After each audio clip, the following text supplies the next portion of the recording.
Bonsoir à tous et bienvenue dans Entre deux News, votre rendez-vous quotidien d'analyse et de décryptage de l'actualité nationale et internationale sur Reflet TV. Ce soir, en première partie, le mouvement politique ADCI aujourd'hui et demain la Côte d'Ivoire, dirigé par Assalé Timoko, dévoile ses ambitions pour une Côte d'Ivoire nouvelle. Quelle est sa vision? Quels sont les objectifs de ce mouvement? Et nous en parlerons dans quelques instants avec son secrétaire exécutif. Et puis dans la deuxième partie, 137 leaders de l'opposition politique rejoignent le RHDP. Que signifie ce basculement pour le paysage politique ivoirien? Réponse dans quelques instants. Et puis en fin d'émission, dans la troisième partie, nous plongerons bien sûr dans la lutte acharnée contre les déviations sur les réseaux sociaux en Côte d'Ivoire. Jusqu'où peut aller la justice ivoirienne pour protéger l'espace numérique? Nos invités de marque et analystes chevronnés partageront leurs perspectives dans cette émission sans concession bien sûr. Et donc bonsoir Roger Jouan. Bonsoir. Merci d'honorer notre invitation. ADCI remercie Reflet TV. Bien, je tiens à rappeler que vous êtes le secrétaire exécutif de l'ADCI, c'est ça? Exact. Et à côté de vous, Agaël Lakpa, analyste sociopolitique, consultant sur Entre deux News, bonsoir. Bonsoir. Merci d'être là. Merci. Et tout de suite, première question. Le week-end dernier, vous avez lancé officiellement l'ADCI, disons ADCI à Yamoussoukro. Quel sens donnez-vous à ce lancement? Bien, merci. Le 2 juin 2024, nous nous sommes retrouvés à Yamoussoukro pour porter sur les fonds baptismaux le mouvement politique aujourd'hui et demain la Côte d'Ivoire. 4-5 mois après, il fallait présenter ce mouvement-là à toute l'opinion nationale et internationale. Alors, il fallait encore se retrouver à Yamoussoukro parce que le choix de Yamoussoukro pour nous est stratégique. C'est la capitale du pays et le président Assalé Timoko attache un prix particulier à la question de la décentralisation et le siège même de ADCI est basé à Yamoussoukro. Alors, nos concitoyens ont décidé que le lancement se fasse à Yamoussoukro. Nous nous sommes donc retrouvés à Yamoussoukro. Alors, ça a été pour nous un événement extraordinaire parce que tout le monde a pu voir la mobilisation. Elle était totale. Ils sont venus de partout, nos concitoyens, de toutes les régions de la Côte d'Ivoire. Et nous, on n'était pas surpris parce que c'est un événement qu'ils ont voulu. Il y avait des sceptiques au départ qui ne pensaient pas que vous auriez pu, vous pourriez remplir cette salle. Oui, mais parce qu'ils ne connaissent pas encore les Ivoiriens. Ils n'ont pas encore compris que les Ivoiriens ont décidé de passer à autre chose. Les Ivoiriens rêvent d'autre chose pour leur pays. Ils veulent quelque chose d'autre. Ils rêvent d'une autre Côte d'Ivoire. Ils rêvent d'un pays qui leur offre plus d'opportunités, qui les rassure, qui rassure leur présent, qui rassure aussi l'avenir de leurs enfants et de leurs petits-enfants. Et je voudrais même à l'instant de mon propos vous dire, en tout cas, merci déjà pour l'opportunité que vous nous offrez, mais dire merci surtout à toutes les personnes qui ont effectué le déplacement à Yamoussoukro, aux autorités, aux chefs coutumiers, aux chefs religieux, aux présidents d'associations, les responsables de mouvements politiques, les responsables syndicaux, nos concitoyens, les comités qui, spontanément, après 2 juin 2024, sur l'ensemble du territoire, les gens ont créé des comités sans forcément nous attendre.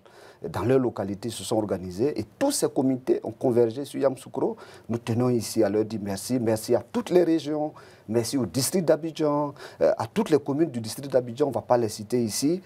Nous les connaissons tous, Yopougon, Abobo, Koumassi, Port-Boué, Anyama, quels ont été les moments forts de ce lancement officiel de votre mouvement politique? Deux choses. La première, c'était d'abord créer les conditions de retrouvailles. Parce que je disais tantôt, les comités sont créés à travers le pays et même dans la diaspora. Il faut aussi saluer la diaspora. Plusieurs comités existent aujourd'hui dans la diaspora, des coordinateurs pays existent. Il fallait se retrouver déjà pour renforcer les liens autour du président. La deuxième chose, c'était de faire en sorte que le projet, parce qu'on parle de ADCI, on connaît déjà l'engagement du citoyen Assalé Timoko, on connaît son leadership. Déjà, si ADCI attire aujourd'hui, c'est parce que c'est son leadership qui inspire. Alors, il fallait saisir cette opportunité-là aussi pour que le président présente le projet, les grandes articulations du projet, construire une société de confiance. Voilà. Qu'on aura l'occasion d'aborder. Gaël Lakpa, c'est un grand pas, un lancement officiel, mais la lutte ne sera pas facile. Évidemment, c'est un grand pas, effectivement.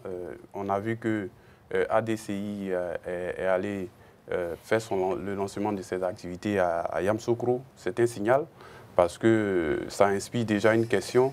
Est-ce que le fait de faire cela à Yamoussoukro, c'est un symbole? Est-ce que c'est stratégique? Parce qu'on sait que, effectivement, Yamoussoukro est la capitale politique, mais pour l'instant, en termes de décentralisation, la capitale n'a pas été déplacée à Yamoussoukro quand on sait qu'à la prise du pouvoir du président Ouattara, cela faisait partie de ses promesses. Est-ce que le secrétaire exécutif de ADCI peut nous dire là que c'est l'ambition de ADCI de déplacer la capitale politique effectivement vers, comme on appelle, vers Yamoussoukro? Effectivement, il y a l'absence de notoriété de ADCI parce que ADCI, qu'on le veuille ou non, c'est un nouveau mouvement. Voilà, ce n'est pas un parti politique, c'est un mouvement citoyen. Donc, la notoriété au niveau du territoire, quand on entend le secrétaire exécutif, on pourrait penser que ADCI aujourd'hui est installé partout en Côte d'Ivoire, dans toutes les villes, tous les villages, tous les hameaux, et même dans la diaspora. Est-ce que, à ce propos-là, est-ce que ADCI peut déjà rivaliser avec les partis qui sont là? Parce que quand on entend le secrétaire exécutif, c'est vraiment intéressant de l'entendre. Et d'un point de vue électoral, est-ce qu'il est en train de nous dire que ADCI peut rivaliser déjà avec le RHDP, le PDCI et le PPACI? Bien, à la première question, le choix de Yamoussoukro, je l'ai déjà dit, il est stratégique. Yamoussoukro, c'est la capitale. Bon, aujourd'hui, on constate tous. Là, moi, pour arriver ici, à Reflet TV, j'ai souffert. Les embouteillages, c'est incroyable. C'est vrai que on ne dit pas que ce n'est pas une bonne chose de construire le pays est un chantier. C'est très bon, c'est une très bonne chose. Seulement, il faut noter que un seul régime, un seul pouvoir ne peut pas tout faire. Il y a des infrastructures qu'on peut construire sur 15 ans, 20 ans, 30 ans. On ne peut pas tout réaliser en 5 ans, 10 ans, 15 ans. À moins que derrière, on ait une volonté de vouloir tout faire. Parce que dans la construction des infrastructures, il y a beaucoup d'argent à se faire. Alors, Abidjan est étouffé, essoufflé. Yamoussoukro, les rues sont vastes, la ville attend tout le monde. Nous pensons qu'il faut maintenant que notre capitale retrouve toute sa place. Et ça, c'est vraiment la vision du président de ADCI. Il attache du prix à la question de la décentralisation à partir de Yamoussoukro. Il faut pouvoir déployer toute la politique de développement du pays. L'intérieur du pays attend tout ça. On ne peut pas prendre tout l'argent du pays, l'investir à Abidjan, qui en a déjà assez. Ça, c'est premièrement. Deuxième chose, le siège est à Yamoussoukro. Le siège de ADCI est à Yamoussoukro, c'est aussi pour ça que le siège est basé à Yamoussoukro. À partir de Yamoussoukro, les réflexions vont se faire, les rendez-vous vont se faire, les rencontres vont se faire. Les citoyens vont s'y retrouver. Pas seulement pour faire des petites réunions, mais même des grandes formations vont s'y faire. Donc c'est ça ce choix stratégique de Yamoussoukro. Pour ce qui est de... Est-ce que ADCI, 4-5 mois après, peut dire qu'il rivalise avec les grands partis politiques? Ce n'est pas nous qui nous le disons. Yamoussoukro a donné le message. Vous pouvez imaginer, la salle... La fondation fait 2000 places. Mais rempli que la fondation, ça ne veut pas dire qu'on a encadré tout le pays. Ben, ils sont combien les partis politiques qui réussissent à faire le plein de la fondation? Le RHD peut le faire, le PPACI le fait. Le RHD, c'est un parti au pouvoir. Avec les cas qu'on met à disposition, les gens peuvent venir.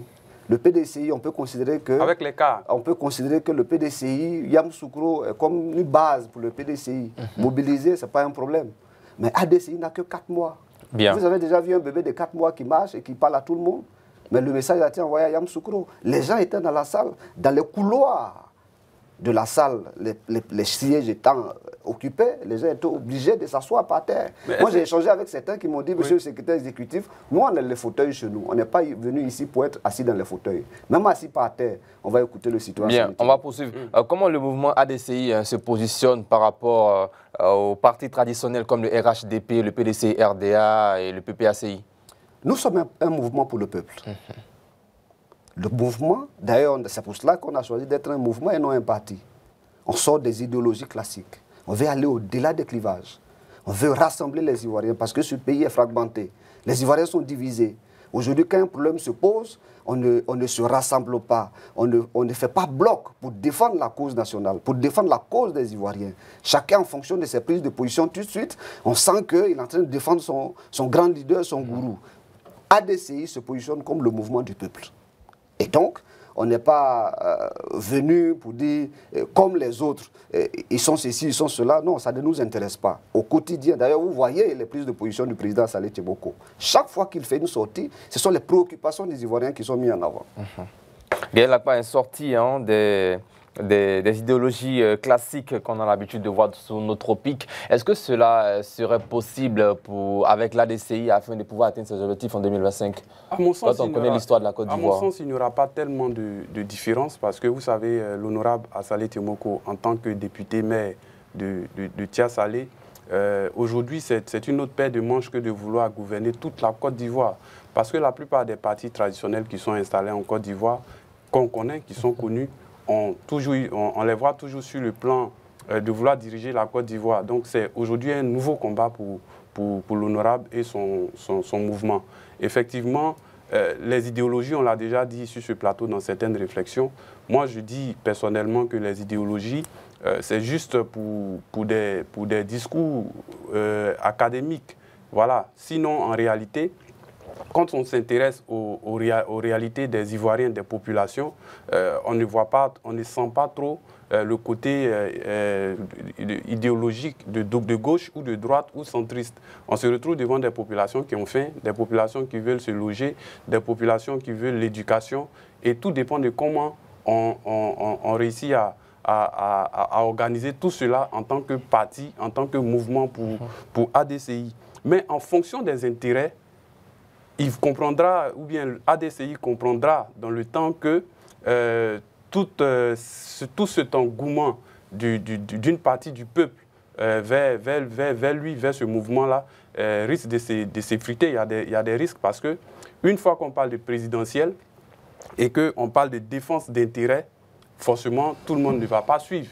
Alors que dans un premier temps, ça suscite, on voit souvent avec Jean Bonnet, et comme on voit aussi avec Puchéric Balé, il y a certains... C'est-à-dire quand quelque chose est lancé en Côte d'Ivoire et qu'on parle d'action citoyenne, les gens viennent.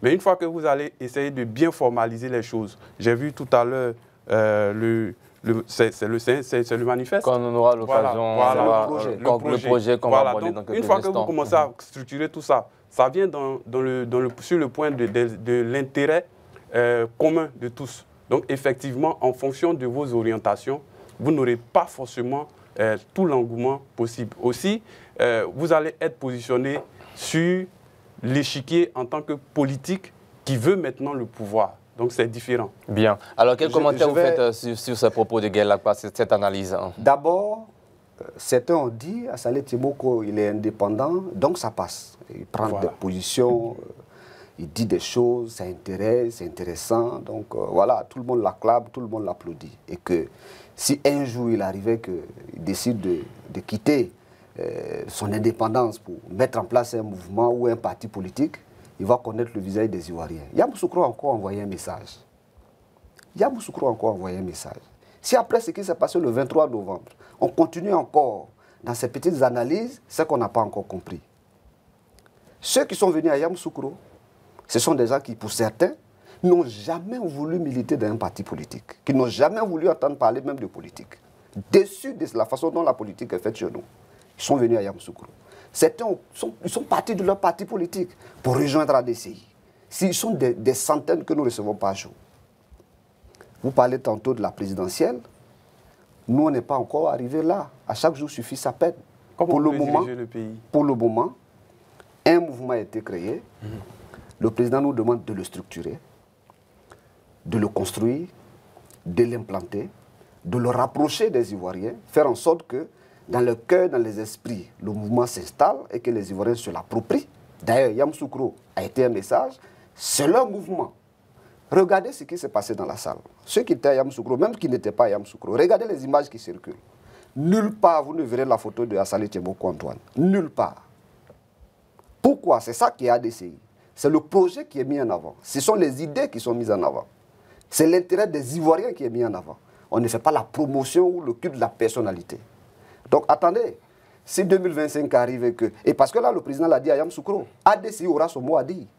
Les citoyens ivoiriens auront leur mot à dire. Bien. Parce que c'est un rendez-vous qui ne se passera pas sans que les Ivoiriens aient leur mot à dire. Et sans vous? Ben, ADCI aura son mot à dire. Ok. Alors, quelles sont les priorités présentement? Parce que la présidentielle ivoirienne, en écoutant le discours d'Assalé Tiomoko, ne semble pas être une priorité pour l'instant pour votre mouvement politique. Bien sûr. Et ça paraît incompris et incohérent pour certains analystes. Nous sommes cohérents. Le mouvement est jeune. Il faut le structurer, il faut l'implanter, il faut le positionner. Mais 2025 approche à grands pas.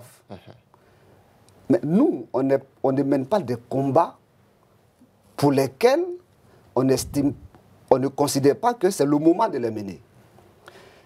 Le président de l'Assemblée nationale, il considère que nos députés que nous avons élus, que nous avons envoyés au Parlement, ils ne sont pas en mission pour le peuple. Il l'a constaté. Il est seul, indépendant à l'Assemblée nationale. Il n'a que quelques minutes parfois pour prendre la parole sur des sujets. Mais il fait preuve d'efficacité, on le note. D'ailleurs, les dernières lois de finances qui viennent de sortir, il y a un article qu'on a glissé pour dépouiller les collectivités. Nul n'était sa présence, cet article passait et les mairies allaient manquer de moyens. Il a fallu qu'il soit à l'Assemblée nationale. Alors, donc, ADCI se dit, il faut que prioritairement on se donne les moyens d'envoyer le maximum de députés à l'Assemblée nationale. Donc, voir sur l'ensemble du territoire des citoyennes et des citoyens qui portent des valeurs et qui peuvent agir comme Assali Timoko, qui vont se élire députés. Mais ça ne veut pas dire qu'avant les législatives, les autres rendez-vous électoraux qui vont se présenter à nous, on n'aura pas notre mot à dire. On prépare le mouvement de sorte à faire face à tous les défis électoraux. Votre mot à dire, mais sans candidat, c'est ça? À chaque jour suffit sa peine. La vérité de ce soir n'est pas forcément la vérité de demain. 2025, c'est encore dans un an.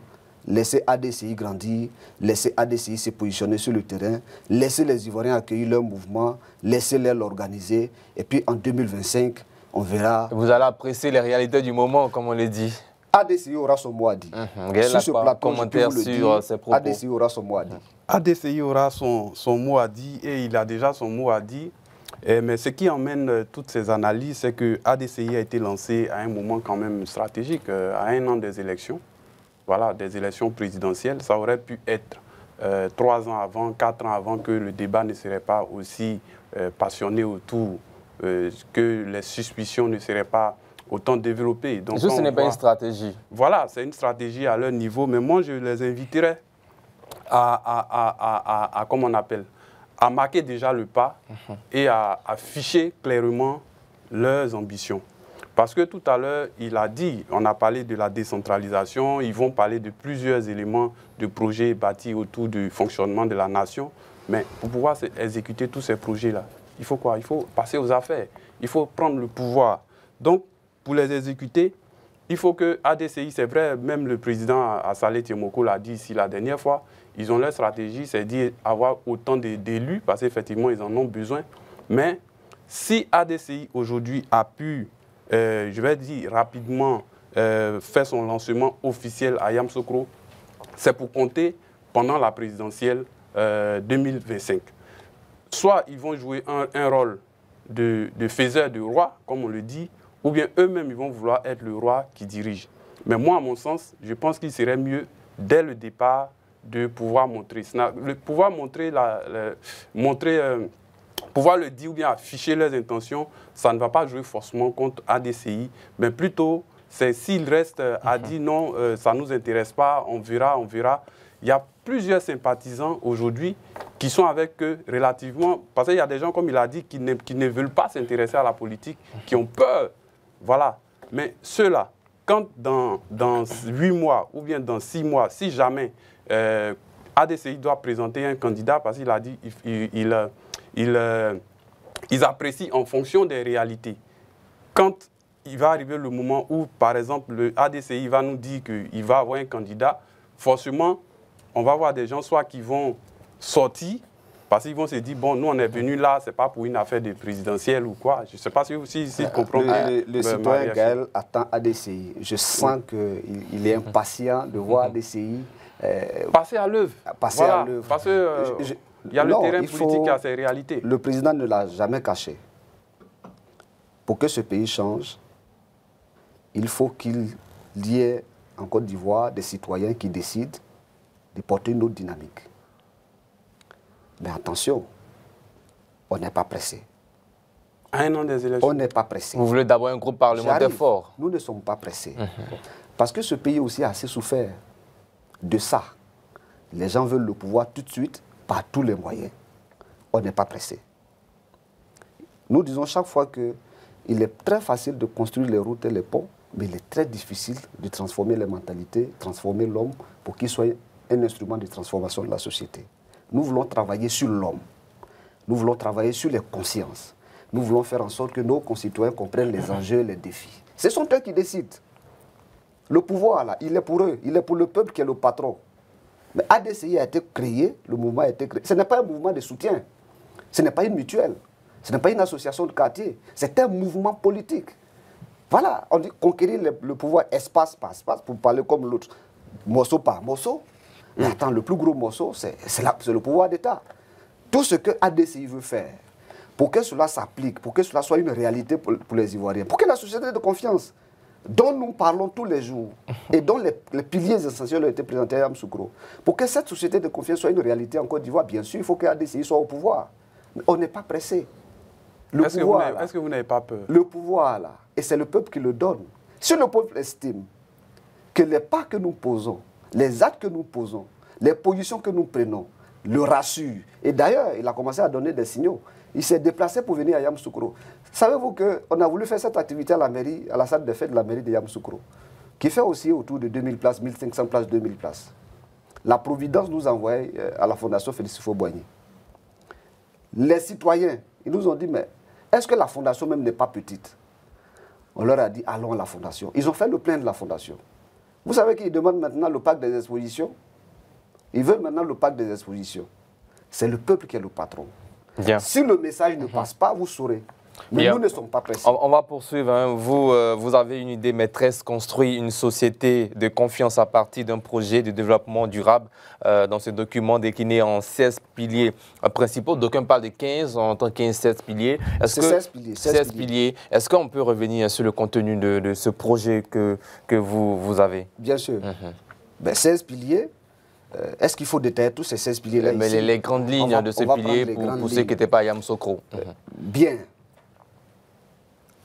Il y a des enjeux aujourd'hui stratégiques, des enjeux géostratégiques, des enjeux dans la sous-région et dans le monde. Je crois que ce pays qui a pour ambition d'être une grande puissance économique, une grande puissance politique, ne peut pas négliger sa sécurité. On en a payé le prix en 2002. Je crois qu'on ne peut pas commettre cette erreur-là. Aujourd'hui, il faut faire en sorte que la question de la sécurité nationale, la sécurité à nos frontières, soit une priorité. Premier pilier.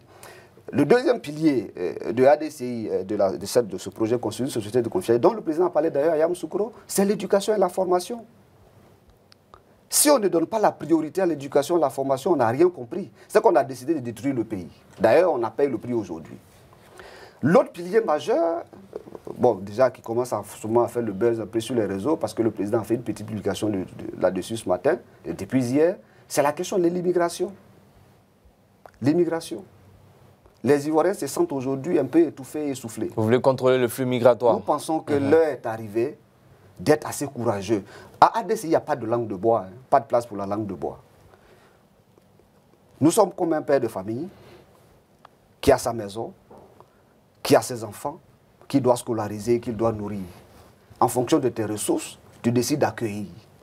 Tu ne peux pas aller au-delà de tes capacités, de tes possibilités. Il faut vraiment qu'en toute responsabilité, tous ceux qui sont engagés dans l'espace public tiennent compte de cette situation-là. Et donc, la question de l'immigration sera au cœur de ce projet. Il y a les femmes, il y a les jeunes.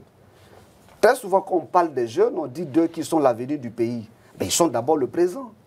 On les projette dans l'avenir, sans projet structurant, structuré, on les fait rêver, et puis après ils se retrouvent dans la Méditerranée et dans le désert. Non, il faut construire maintenant, aujourd'hui, des projets qui permettent aux jeunes, dès maintenant, de reprendre espoir dans l'avenir. L'autre pilier majeur, c'est la décentralisation. On en parlait tantôt. Il faut maintenant faire en sorte que nos collectivités aient les ressources qu'il faut pour faire le développement au niveau de la base. Nos parents, ils sont dans les localités, ils produisent, mais ils ne ressentent pas vraiment le fruit de leur production. L'autre pilier majeur, c'est la gouvernance. Ce pays-là, assis sous la corruption. Aussi longtemps qu'on sera dans une société corrompue, ne rêvez même pas autre chose. Et donc, d'ailleurs, nous on dit on ne combat pas la corruption, il faut y mettre un terme.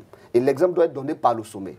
L'autre pilier majeur, c'est la justice. Notre justice n'inspire plus confiance. Nos concitoyens, quand ils ont des problèmes, ils ont même peur d'aller au commissariat parce qu'ils se disent, si j'ai raison, on peut me donner tort et donner raison à celui qui a tort. Donc il faut construire un système judiciaire qui inspire confiance. L'autre pilier majeur, c'est la santé. Faire en sorte qu'au-delà de centres de santé, qu'on construise ça et là, qu'on ait un plateau technique qui permette que nos concitoyens, quand ils y vont, ils reçoivent des soins appropriés et que le personnel qui se trouve, nos concitoyens qui ont choisi de nous servir dans ces hôpitaux-là, ils soient motivés. Et éviter que ceux qui dirigent fuient nos centres de santé pour aller se soigner ailleurs. Donc construire un système de santé qui inspire confiance. Et aujourd'hui, vous voyez, hein, les mouvements de grève par-ci, par-là, il faut faire en sorte que dans notre système éducatif, nos enseignants soient mis en priorité. Faire en sorte que l'enseignant qui abandonne sa famille, qui va dans les localités reculées, il soit dans les meilleures conditions pour dispenser le savoir. On ne peut pas construire un pays sans donner la priorité à l'éducation nationale. Il y a beaucoup de réformes que nous allons faire et je peux rassurer Gaël que je comprends son impatience. Non, pas moi, c'est les Ivoiriens. Ouais, nous comprenons l'impatience, mais ADCI arrive. Nous venons avec un projet qui va trancher. D'ailleurs, ce projet, il est le fruit des réflexions des paysans, des commerçants, des mécaniciens. Ce sont eux. Et la réflexion continue, on continue de l'enrichir parce que même hier, il y a nos concitoyens transporteurs qui nous ont dit mais nous voulons que ADCI nous prenne en compte comme un pilier.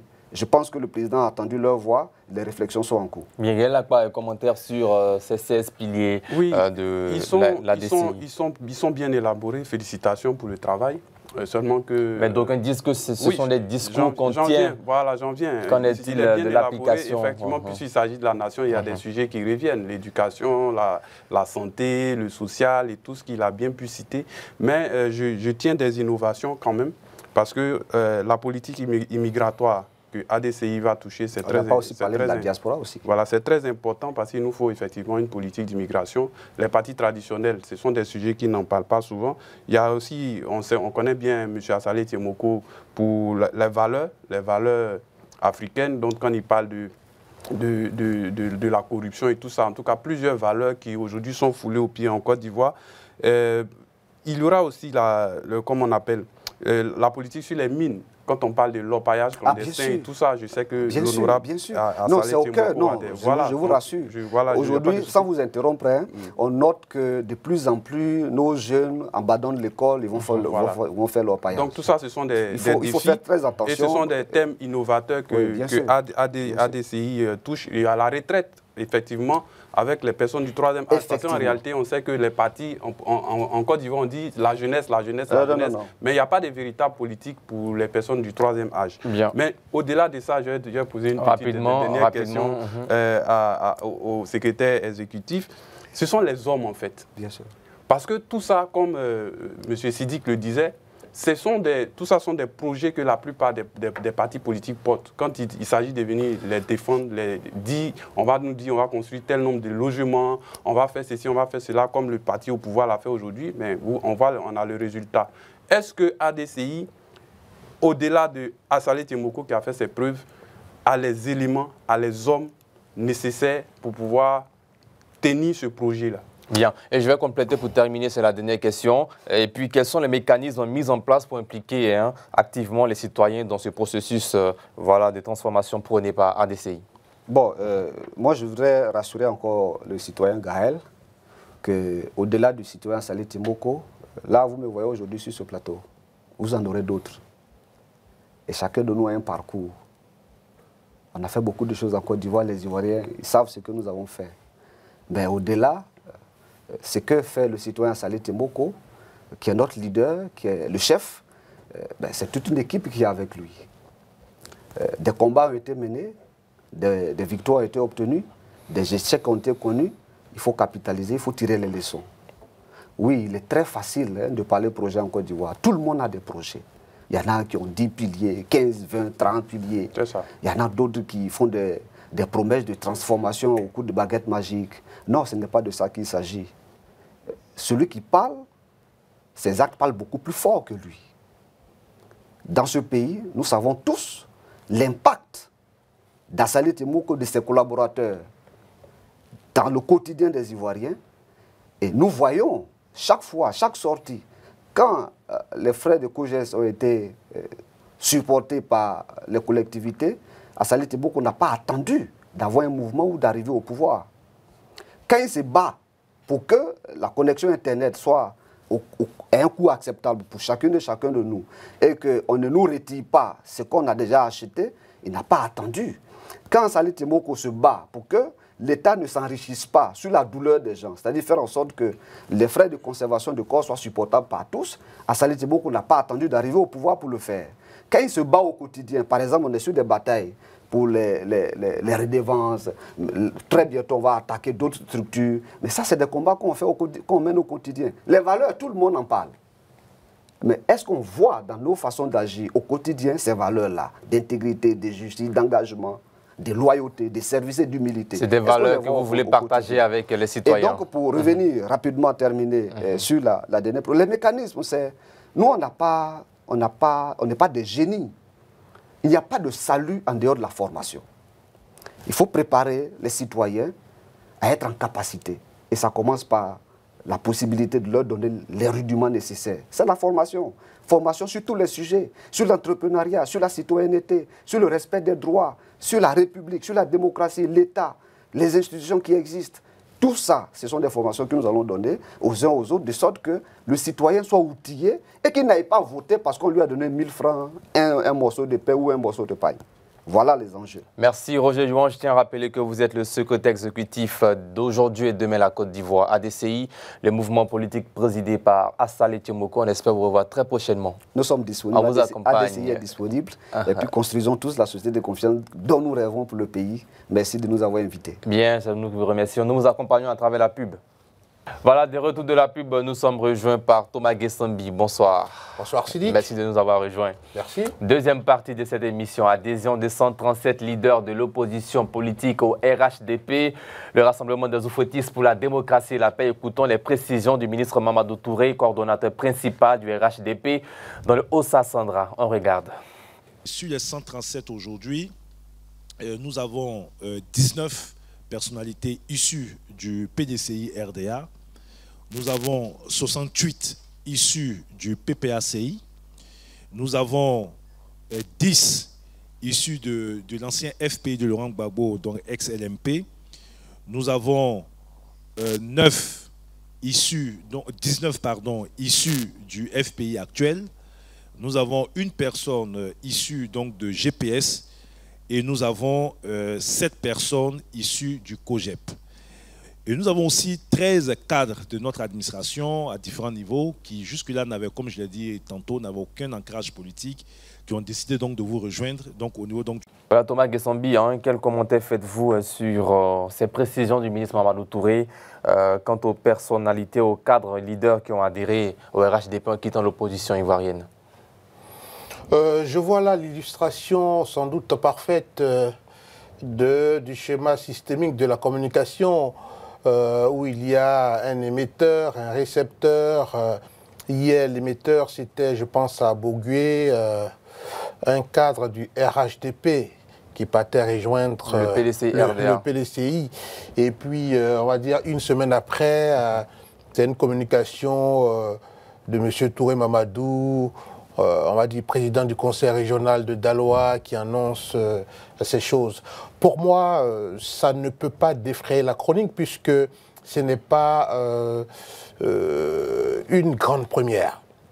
En 2010, il y avait ce qu'on appelait le regroupement des partis non représentés à l'Assemblée nationale et qui avait apporté son soutien à l'époque à M. Laurent Gbagbo et à la LMP. Et puis bon, les résultats des élections étaient ce qu'ils ont été. Donc ici, c'est un phénomène naturel. Les portes des groupements politiques restent des portes flexibles. On peut y sortir quand on veut, on peut y entrer quand on veut. La seule chose qui pourrait peut-être marquer, c'est par exemple en termes de représentativité, de poids politique sur l'échiquier des acteurs, ce qu'on appelle les acteurs majeurs, qui font l'actualité, qui font le jeu, qui de par peut-être leur chicane, de par leur positionnement, de par leur déplacement, peuvent un peu défrayer la chronique. Donc pour moi, c'est la communication politique du RHDP. Bien, communication politique, Gaël Akpa aussi, hein, le mercato politique se poursuit. On va rappeler qu'il y a une certaine saignée au niveau du RHDP, et le mot est bien pesé, parce que on est tous témoins de la stratégie que le PDCI a mis en place du vivant du président Henri Konan Bédié, qui était de chercher à recruter effectivement dans ce mercato politique-là la plupart des déçus du RHDP. Et il y a eu du mouvement. Il y a eu du mouvement, ce sont ces mouvements-là que j'appelle la saignée. On ne sait pas si demain ou après-demain encore, un gros poisson va quitter le navire RHDP pour aller se retrouver au PDCI. Effectivement, après le cas Bogué, il fallait que le RHDP puisse réagir, parce que de la qualité de ces personnes qui aujourd'hui sont en train d'être affichées officiellement au RHDP, j'ai bien quand même des noms des personnes que je connais, qu'on connaît tous, Barthélémy Nabo, comment il s'appelle, l'ancien animateur de la télé, Yves Zobo. Il y a certains noms quand même. Des personnes influentes. Qu'on voit qui sont effectivement influentes, mais qui en réalité étaient déjà proches du RHDP. Donc pour moi, c'est une façon pour le RHDP d'essayer de se repositionner, d'essayer de montrer à la conscience collective que pendant que certains partent, d'autres reviennent. Voilà. Donc voilà un peu ce que ça donne. Mais il y a quand même assez de mouvements dans le Haut-Sassandra. Quelle explication donnez-vous à cette départ et arrivée au RHDP? Dans le Haut-Sassandra, sûrement, pour certains, ils diront, pour ceux qui sont partis vers l'opposition, ils vous diront que c'est dû à un échec du ministre Touré Mamadou. Mais il y a des départs et des arrivées voilà, aussi. Voilà, c'est ce que je veux dire. Pour ceux qui sont allés vers l'opposition, ils vous diront que c'est un échec du ministre Touré Mamadou, parce que c'est lui qui est le plus haut cadre là-bas. Donc, quand ils s'en vont, cela montre que forcément, il ne maîtrise pas son bastion. Donc, de l'autre côté, il faut pouvoir... Quand vous perdez, il faut pouvoir remplacer. Donc lui aussi, il se bat pour pouvoir essayer de trouver des personnes pour dire qu'il a toujours la maîtrise de la zone. Et c'est de bonne guerre, c'est tout ça le jeu politique. Pour moi, tant qu'il n'y a pas de violence, il n'y a pas d'invective, il n'y a pas de mauvaises actions vis-à-vis des individus et des populations, le jeu peut se jouer comme ça jusqu'à ce qu'on arrive aux élections pour qu'on sache qui, en réalité, est majoritaire ou pas. Parce que les mercatos peuvent se faire. Si vous demandez aux responsables du RHDP, ils vous diront que tous ceux qu'ils ont pêchés aujourd'hui sont des gros poissons. Demain, quand ces mêmes gros poissons vont les laisser, ils diront que ces gars-là, en réalité, ne pesaient rien. Donc tout ça, ce sont des mots politiques pour essayer chacun de tirer le drap vers lui. Thomas Gessambi, en quoi ces adhésions impactent l'équilibre politique dans le pays? Oui, parler sans doute d'impact, mais aussi de l'animation de la vie politique qui enregistre les départs et les arrivées. Et je dois dire que ce n'est pas propre à la Côte d'Ivoire, à la vie politique ivoirienne, même aux États-Unis, l'actuel, ou si vous voulez, le président élu des États-Unis a flirté un moment avec les démocrates, ensuite il est devenu républicain, et bon, voilà. Donc ça alimente, ça nourrit la vie, le débat politique, mais je dois dire que sur l'échiquier, il y a aussi un élément très important, c'est le jeu des acteurs. Et dans la stratégie, le jeu des acteurs compte énormément. On parle d'influence. L'influence, c'est une personne, un relais par lequel on peut passer pour atteindre un objectif. Et je pense que de ce point de vue, quand on voit aussi quand même des gens comme Barthélémy Nabo, comme Yves Zobo Junior, de par leur profession de communicateur et de par ce qu'ils représentent dans leur région, sont pour moi des prescripteurs par lesquels on peut passer pour gagner un grand nombre de personnes. Je dois dire, vous avez posé la question, le Haut-Sassandra. Parmi les régions, c'est une des régions les plus vastes, qui prend en compte le pays Gouro, Sokuya, depuis Vavois. Qui a l'une des plus grandes villes du pays, Daloa. Exact. Et puis Daloa aussi, qui est le centre par moment de l'immigration. Donc il y a un véritable condensé de population, de culture à ce niveau-là. Donc c'est de bonne guerre pour une formation politique, là où on pense qu'elle n'enregistre seulement que les départs, mais c'est de bonne guerre qu'elle puisse présenter des arrivées, des engagés, et surtout que nous sommes pratiquement à moins d'un an de l'échéance la plus importante, la présidentielle. De telles communications politiques ont tout leur sens. Bien, Gaël Lakpa, que représente ce basculement pour l'image de l'opposition ivoirienne? Pour l'image de l'opposition ivoirienne? Bien sûr. Non, pour moi, ce n'est pas grand-chose. Voilà. Plutôt pour l'image du RHDP, c'est le RHDP qui fait une communication pour lui-même. Voilà. L'opposition qui se vide aussi de ses militants. Je l'ai dit, la plupart des personnalités ici, moi je pense, étaient déjà presque au Il y a ceux qui n'étaient pas encore presque, disons, comme vous dites, presque militants du RHDP. Oui.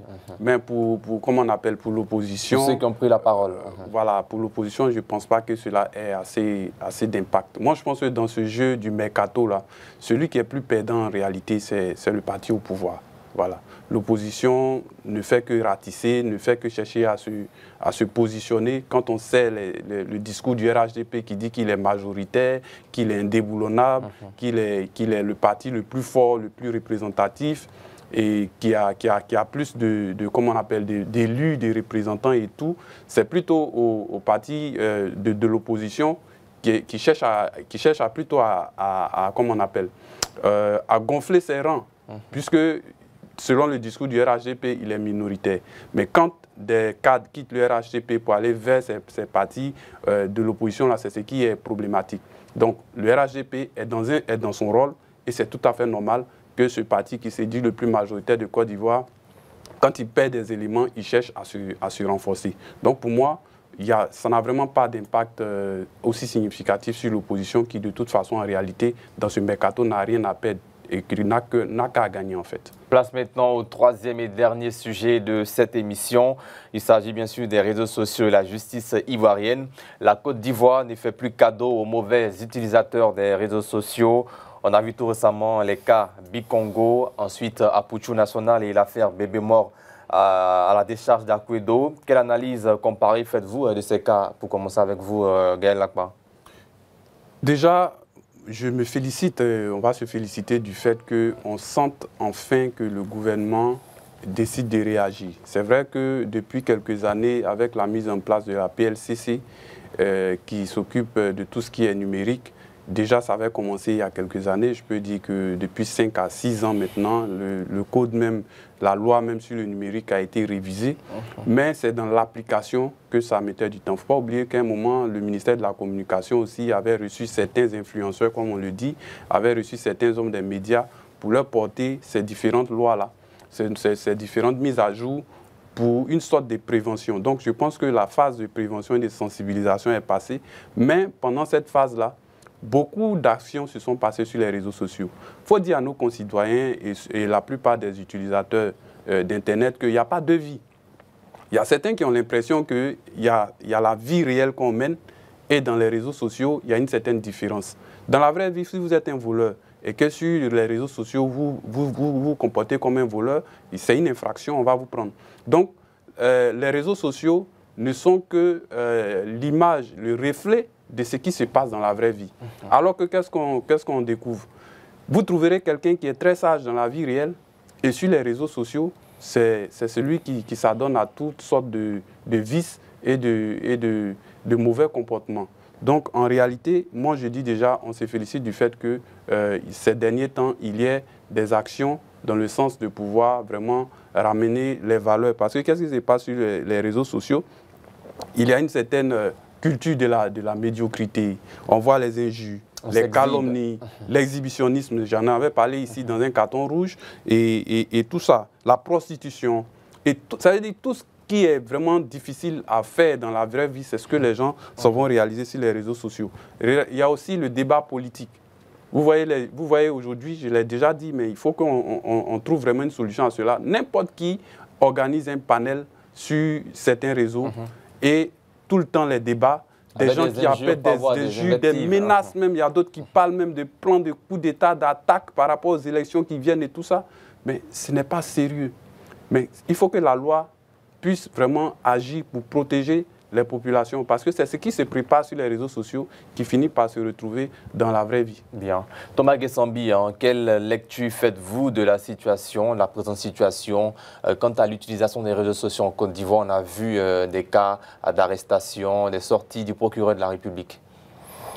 Oui, ils ne m'en voudront pas, ceux qui traitent par moment le gouvernement en place d'un gouvernement qui ne serait pas responsable ou suffisamment responsable. Je pense que ce sont des illustrations qui peuvent convaincre de l'action d'un gouvernement qui se veut aussi responsable en prenant de telles décisions. C'est l'homme de lettres Senghor qui nous disait que le progrès des techniques est irréversible et irrépressible. Mais en même temps qu'on ne peut pas freiner ce progrès des techniques qui permet aujourd'hui qu'il y ait des supports de communication de ce type que nous ayons, que tout le monde peut utiliser, qui serait difficilement maîtrisable et qui est un indicateur de démocratie pour bien une personne dans la liberté d'expression. Que les lois, les réglementations des pays arrivent aussi à se mettre au niveau de ces progrès des techniques. Et c'est cela qui est important, parce que nous vivons dans une société qui a quand même sans doute ces bouillonnements, mais tous ces bouillonnements-là devraient se faire dans un cadre réglementaire. Et hier, c'était l'utilisation de l'Internet pour des crimes économiques, pour de l'escroquerie. Je pense que la Côte d'Ivoire, qui était une plaque tournante de ce phénomène, est arrivée à le juguler. Maintenant, c'est au nom de la liberté d'expression que chaque citoyen se lève, oubliant que l'offense au chef de l'État, l'incitation à la haine sont des choses qui sont réprimées par la loi. Vous savez, je suis journaliste de formation comme vous, et avec l'avènement des réseaux sociaux, on se demandait ce qu'était devenu le métier, parce qu'il suffisait que chacun de nous se lève et qu'il utilise son téléphone et qu'il fasse une analyse, il devient informateur, alors que ce n'est pas le plus éloquent du monde qui peut prétendre au métier d'avocat. Il faut naturellement une formation, il y a l'éthique et la déontologie de chaque profession. Donc, ces cas que vous venez de citer là, pour moi, sont des cas qui viennent illustrer la volonté du gouvernement qui partage un constat. Parce que tout part du constat, qui partage un constat que les réseaux sociaux ont donné une sorte de liberté, et je dirais même pas de liberté, de libertinage à certains citoyens qui disent tout sans filtre, qui à la limite se livrent à toutes sortes d'exhibitions, mais très souvent qui ne sont pas fondées aussi sur la véracité des faits. Quand quelqu'un se lève un matin et qu'il alerte une communauté sur les réseaux sociaux pour dire il y a 200 bébés qu'on aurait retrouvés quelque part, tout de suite, les commentaires vont dans tous les sens. Qu'est-ce que le gouvernement en place fait? Est-ce que nous avons à faire? Eh bien, bien entendu. Et quand le gouvernement partage le constat et va vérifier les faits, qu'on découvre que c'est un seul fœtus, vous voyez que de telles situations ne peuvent pas être pardonnées. Donc, nous sommes tous d'accord qu'il faut la liberté d'expression, elle nourrit, elle est l'oxygène de la démocratie, mais il faut que cela se fasse dans le respect des lois. Et je dois dire que les législations en Côte d'Ivoire sont en train de se mettre au diapason des évolutions technologiques. Bien, le procureur de la République, après le tribunal de première instance du plateau, Koné Braman Oumar, a publié un communiqué qui fait état de l'interpellation de 3 personnes auteurs du déversement des déchets médicaux le dimanche 10 novembre dernier à l'ancienne décharge d'Akwedo et la condamnation à 6 mois de prison du diffuseur de la fausse information sur le nombre de bébés. Gaël Lacroix, on se demande pourquoi la justice ivoirienne a-t-elle décidé de durcir sa position contre les fake news dans ces derniers moments?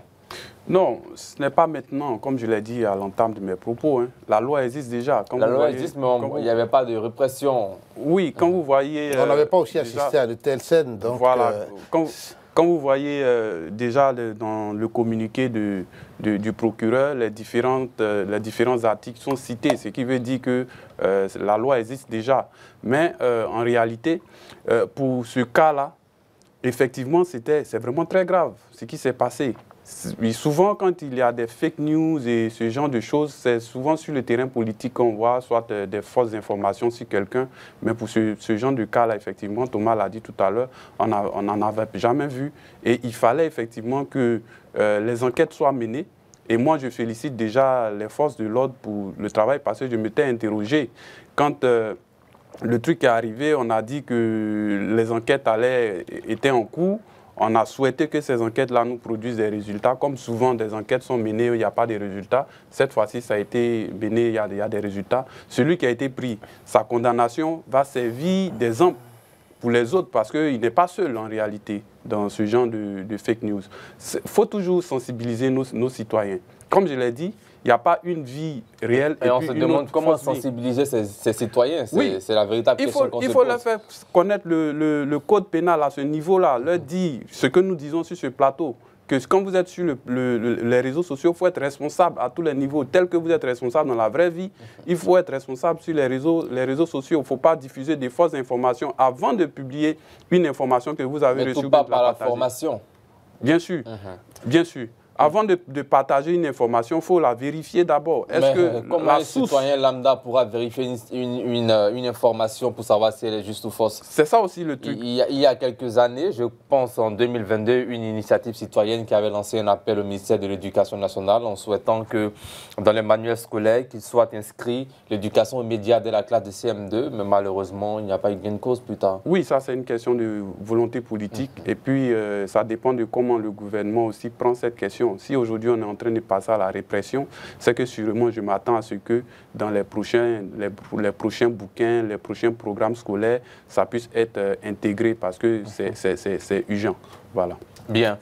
Thomas Guessambi, nous sommes à quelques mois de la présidentielle ivoirienne. Est-ce que vous estimez qu'il serait encore bien de renforcer le dispositif juridique en Côte d'Ivoire au sujet de l'utilisation des médias sociaux? Oui, mais je dois dire que la loi intervient, la réglementation intervient quand on fait un constat et qu'il y a des exigences, qu'il nous faut des réglementations pour réguler les rapports humains dans une société. Donc ça, c'est extrêmement important. Oui, à l'approche de la présidentielle, parce que en 2015-2020, nous avons vu ce qu'on appelle, entre guillemets, influenceurs, mais qui pour la plupart n'étaient pas basés sur le territoire ivoirien, se livrer à toutes sortes de diffusions, à toutes sortes de discours, la haine, où on y parle de coup d'État, où on y parle de règlement de compte. Et je pense qu'il y en a même qui ont été arrêtés ici, c'est un Peter 007, après tout ce qu'il a pu proférer. Donc, oui, parce que nous voulons qu'il y ait moins de morts. À chaque fois qu'il y a une élection présidentielle, nous voulons qu'on se fasse... pas de morts même. Pas de morts. Oui, nous voulons une économie de morts. Donc, bien entendu, si à l'approche d'un tel rendez-vous, que les lois sont déjà là, c'est peut-être plus la communication, mais ce que le citoyen ignore aussi, c'est cette règle de loi qui dit « nul n'est censé ignorer la loi ». C'est pour ça que chacun de nous a fait des rudiments d'éducation civique et morale à l'école et que on devrait se dire qu'on n'est pas extraterrestre lorsqu'on tient un discours basé sur la haine, basé sur tout ce qui est dislocation, tout ce qui est attentatoire à la sûreté de l'État. on n'est pas un extraterrestre suspendu quelque part et quand les conséquences de nos propos seront, je veux dire, mises en œuvre, on sera épargné. Non, on a forcément, et tous ceux qui répandent ce genre de propos difficilement acceptables, souvent ont aussi des parents ici. Donc, à l'approche de la présidentielle, oui, il faut le faire, mais en même temps aussi, ils doivent savoir que il y a la loi qui existe et que la loi est impersonnelle et que la loi va toujours s'appliquer quand on va enfreindre aux règles. Donc, si les gens comprennent cela, comment pouvez-vous comprendre que la Côte d'Ivoire officiellement soit inscrite sur la liste grise de tout ce qui est blanchiment d'argent et de financement du terrorisme, et que durant ce laps, au moment où les autorités ivoiriennes mettent tout en œuvre, parce que ne le voilons pas, il y a une certaine dynamique économique qui jette les projecteurs du monde sur la Côte d'Ivoire, son embellie, le développement qu'il connaît. Et puis, bon, on se demande, ce développement est parti, il est basé sur quoi, il s'appuie sur quoi. Et puis, on voit des jeunes gens avec des liasses, de billets, de l'argent. Bon, du broutage. Bien entendu, il faut donc que la justice prenne ses responsabilités. Prendre ses responsabilités, ça veut dire qu'il y a des lois qui sont prévues pour n'importe quelle situation et les appliquer. Donc c'est ce que le gouvernement fait, mais on est encore dans une société d'émotion où quand on s'adonne à ce jeu infantile, puéril et irresponsable qui veulent qu'on se mette devant un téléphone et qu'on dise tout. Et maintenant, quand on est face à la loi, que l'émotion veuille qu'on demande pardon, il faut le relâcher. Non, il faut plutôt prévenir que guérir. Bien. Gaël Lacroix, pour terminer, à un moment, certains Ivoiriens pensaient que la loi ne s'appliquait pas à certains, disons, influenceurs, on va le dire ainsi. Aujourd'hui, la justice, le procureur montrent que la loi s'applique à tous. Comment vous réagissez, hein, surtout face aux influenceurs, ce qu'on appelle influenceurs, qui sont beaucoup suivis par la jeunesse ivoirienne? Non, la loi s'applique à tous. Il n'y a aucun citoyen qui est un citoyen. Il y avait assez de laisser aller. Oui, bien sûr, je suis d'accord, parce que en fait, faut pas oublier aussi l'aspect que Thomas a un peu évoqué vers la fin de son propos. C'est la partie où on demande pardon. C'est-à-dire que comme ils sont beaucoup suivis, ils commettent des infractions, quand même ils sont interpellés, ou souvent ils ne sont pas interpellés directement, mais ils reçoivent juste des mises en garde. Voilà. Et je l'ai dit, il y a eu une phase de sensibilisation et le gouvernement sûrement était en train d'observer. Mais aujourd'hui, on a remarqué qu'il y a eu quand même plusieurs interpellations.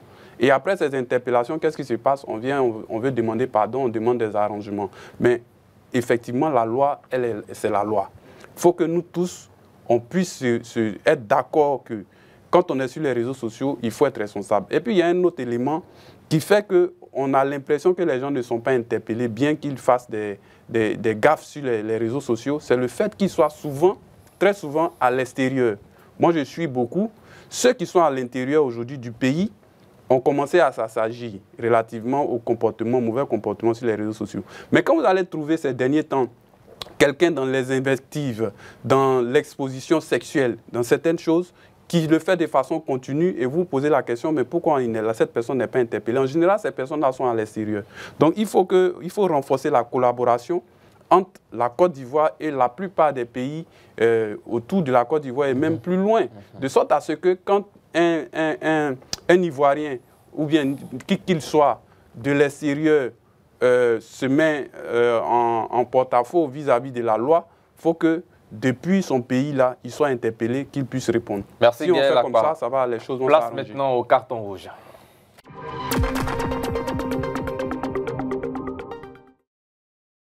C'est parti pour le carton rouge, le premier de cette émission avec Gaël Lacroix. Carton rouge, je vais revenir sur mon carton de la semaine dernière parce que je tiens à ce que cette question-là trouve une réponse. Le carton est adressé au ministère de la Construction et du Logement. Selon la Constitution, aux articles 13 et 34, le gouvernement a pour obligation de garantir l'accès au logement qui est un droit fondamental des populations.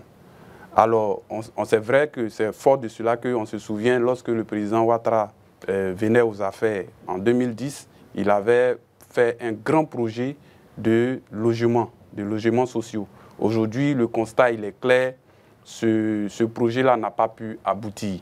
Ils ont essayé, mais on va le mettre au rang ou bien au plan des échecs du RHDP. Parce qu'on avait dit un citoyen, un toit ou bien un citoyen, une maison. Aujourd'hui, 15 ans après, on se constate que la question du logement même est devenue encore plus difficile qu'il y a 15 ans en arrière. Alors, j'avais dit ici que je ne savais pas trop que disait la réglementation au niveau du prix des loyers. Je suis allé faire creuser un peu. Selon l'article 15 de la loi 2018, 575 du 13 juin 2028, relative au bail et utilisation d'habitat en Côte d'Ivoire, le montant du loyer doit être établi en tenant compte de la valeur du marché de l'immeuble ou du local. Alors que qu'est-ce qu'on constate en Côte d'Ivoire?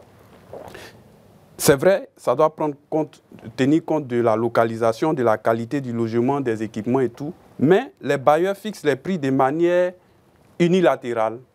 Ils fixent les loyers de manière arbitraire. Ce qui fait qu'aujourd'hui, les Ivoiriens ont vraiment un problème pour se loger. On sait un peu les salaires, on connaît le SMIC en Côte d'Ivoire.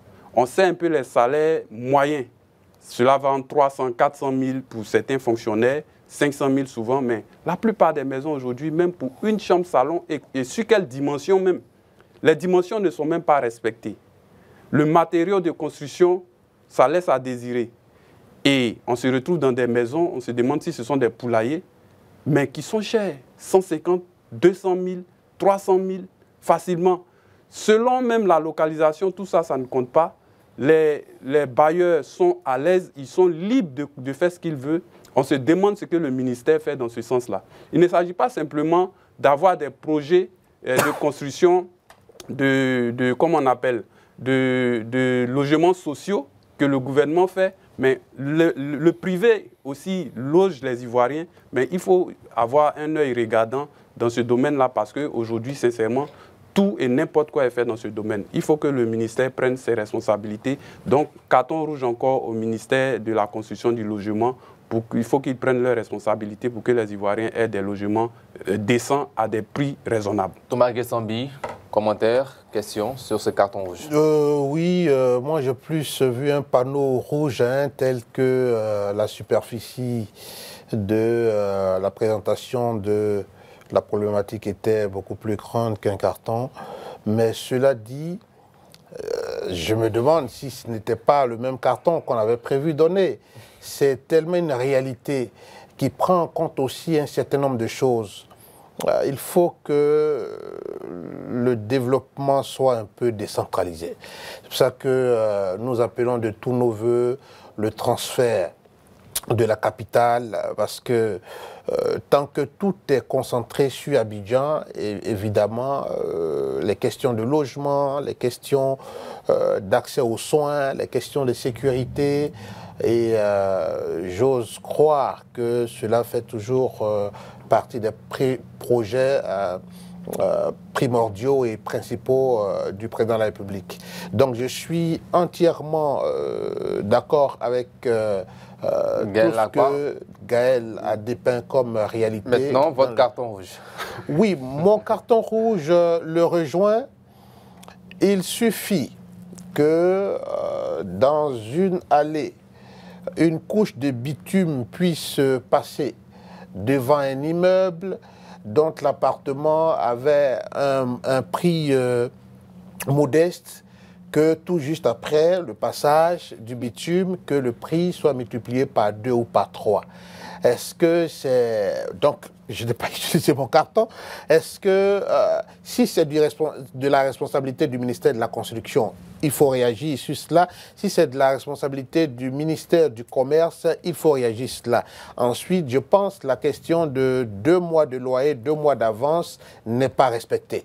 Donc, que les autorités compétentes prennent sérieusement cette situation qui, je pense, ne peut pas favoriser les efforts du gouvernement dans la lutte contre la pauvreté. Parce que si on a des difficultés pour se loger, il va sans dire que les efforts que le gouvernement fait ne seront pas perceptibles. Donc si le gouvernement peut faire respecter, comme vous l'avez dit tout à l'heure, en matière de réseaux sociaux, le gouvernement est en train de frapper fort. Il faut que le gouvernement frappe fort aussi sur la question des loyers. Bien, Gaël Akpa, je pense qu'il n'y aura pas de commentaire là-dessus. Petite réaction. D'accord, allez-y, 30 secondes. En fait, il y a une certaine mauvaise foi. On parle de décentralisation, mais là même n'est pas la solution. Parce que vous pouvez laisser Abidjan et aller un peu plus loin d'Abidjan. Vous allez vous rendre compte que là-bas aussi, chacun donne les prix comme il veut. Pour une petite parcelle de 500 mètres carrés, l'individu est capable de vous construire 4 maisons sur 500 mètres carrés. Ouais.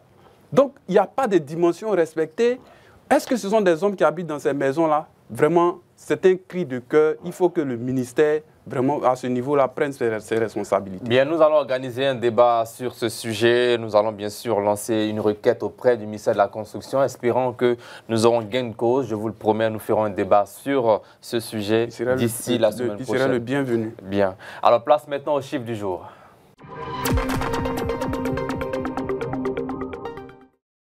Le chiffre du jour, c'est 150.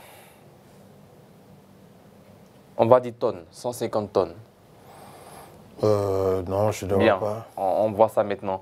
À l'issue d'un entretien mardi avec le président Alassane Ouattara, le président directeur général du groupe Ndaveo Mining, Lang Korkeril, a annoncé la découverte d'un gisement aurifère de classe mondiale à Tanda. Cette mine aurifère a une production de 150 tonnes, dont une production annuelle de 11 tonnes.